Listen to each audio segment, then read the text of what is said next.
stage session, and I just noticed that the reverse side of Katie's work is very, very messy with lots of loose ends, and that's something that will improve, you know, as your tension gets better and everything. But I've noticed when I've been watching your videos, sometimes you come through and I'm thinking, oh, where's the rest of that thread gone? Because you're stitching through the thread, through the back, and catching it with your needle sometimes, and you need a cleaner action. Okay. You're swapping, occasionally you swap your hands about as if you don't know which should be on top.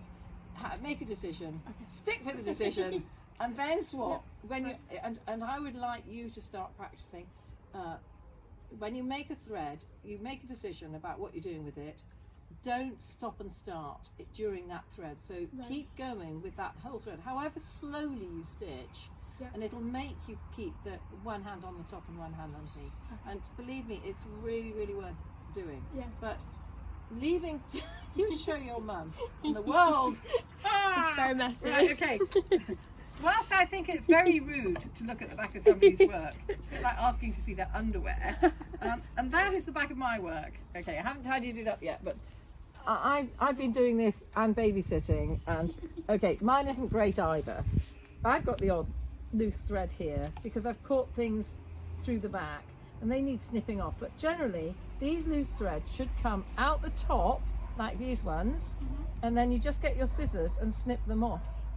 So these are here because I'm using them, I've used them on the French knots here, and then I'm going to add a couple of threads to make this trunk subtle. It's a technique for the arts and crafts, which is very exciting, on this little woodpecker design, which will come out fairly soon.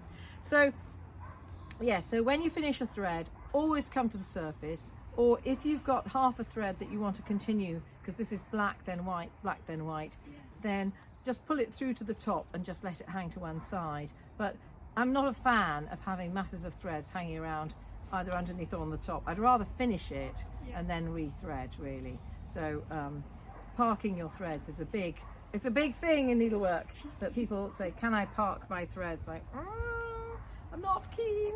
But if I was, I would have it through my needle, and I'd have it over here so it was tensioned away from the rest of the next bit of work. Because you don't want to catch this. This is a very expensive wool, this one, so it's I'm not going to waste it. I don't like waste.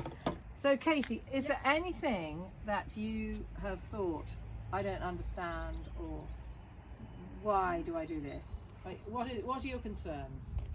Oh, I'm just very excited to get started. Really? Yeah, I've been worried about my posture for quite a bit. Have you? Have you? Are you aching anywhere? Yeah, normally in my back. Your and back? Like, okay, so really does need sorting. Yeah. Sometimes putting a small pillow in the small of your back might remind you to sit up and sit forward. But generally, just remember, sit like you're sitting on a horse. Sit like I'm on a horse. a lot of dressage instructors do crewel work. That was my first gang of crewel work friends in the borders, Scottish borders, and we all got together. We went on a course at the Borough Museum, I remember, in goldwork together, and it was so weird because we were all dressage judges and tutors and things. You know, what connection does it have with horses? Absolutely nothing. But maybe it's an antidote to a lot of physical exercise. So, are you getting up and walking around between stitching sessions? Not normally. No, that's shocking. Shocking. So, what would make you get up and down? For me, I drink lots of water, and then of course you have to get up to go to the loo. So, or I drink coffee or tea, and you know. Yeah, refreshing a cup of tea. Yeah, a cup of tea is quite needed. But what about setting a timer on your phone? So that every 20 minutes you get a timer. Because I know myself, I'll say, oh, I'm just going to finish that leaf. And then an hour goes past, and then when I go to get up, I'm quite achy. And your body is rebelling and not helping you. And you'll only stitch well when your body's very relaxed, really. I do feel a bit like Dr. No sitting here with my cat on my... You should have been a white furry thing, Mike. So relaxed. He's an incredibly old cat. He's escaping children. Anyway, so is there anything else that's bothering you? Okay, so should we do this regularly? Yes. And the snow is falling down, and wind's howling around. So you can tell everybody that this is a one-shot thing before poor Katie freezes. And we're doing this outside in the garden, and because it's a cold day, we're getting lots of traffic noise. And Karen's being incredibly patient because she is standing in one position, holding the camera like this, and that's the hardest job, isn't it? It is, So definitely. we want you to do the exercises. You need to do the Don't forget to exercises. shake it out at the end, Karen.